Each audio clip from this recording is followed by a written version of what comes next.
परिवार क्या है? प्रभु मुझे इसका ज्ञान दीजिए।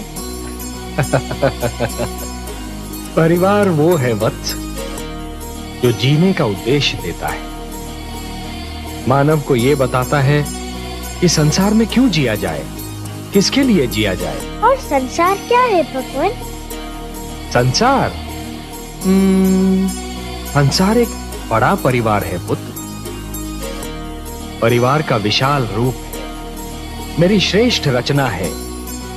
वसुधैव कुटुंबकम, ये सारी वसुधा, ये सारी धरती एक ही कुटुंब है, एक ही परिवार है वत्स।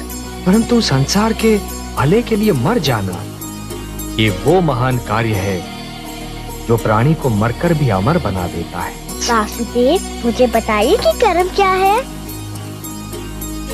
कर्म पूजा है वत्स, कर्म यज्ञ है, कर्म जीवन है, जीवन का आदर्श है।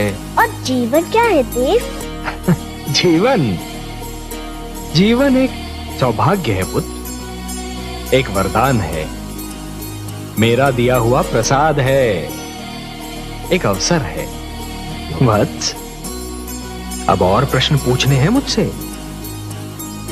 कुछ नहीं पूछना प्रभु, अब कुछ नहीं पूछना। अब तो मुझे हर प्रश्न का उत्तर मिल गया है। मेरे चारों ओर ज्ञान का प्रकाश फैला हुआ है।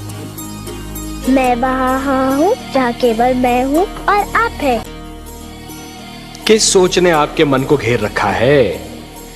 कुछ नहीं विश्वेश्वर, यही सोच रही थी कि यदि चित्रकार के बनाए चित्र को कोई बिगाड़ दे तो क्या उसे तनिक भी चिंता नहीं होगी? यदि कोई शिल्पकार की बनाई मूर्ति को तोड़ने की चेष्टा करे तो क्या उसे तनिक भी दुख नहीं होगा? यदि कोई चित्रकार अपना चित्र किसी को उपहार में दे दे तो उस चित्र को संभालना उपहार पाने वाले का कर्तव्य है। कोई शिल्पकार अपनी मूर्ति किसी को भेंट दे दे तो उस मूर्ति की देखभाल करना भेंट पाने वाले का कर्तव्य है। वैसे हम समझ गए कि आप पूछना क्या चाहती हैं। आप तो अंतर्यामी हैं। लगता है आप हमारी धरती पर घटने वाली घटनाओं से पीड़ित हो उठी हैं। हाँ पद्मनाभ, मैं बहुत दुखी हूँ। क्यों हो रहा है ये सब? क्यों मचा है ये हाहाकार? प्रेम बनाया था तो घृणा क्यों बनाई? जो हो रहा है, हो सकता है वो वही हो जो स्वयं विधाता ने लिखा हो।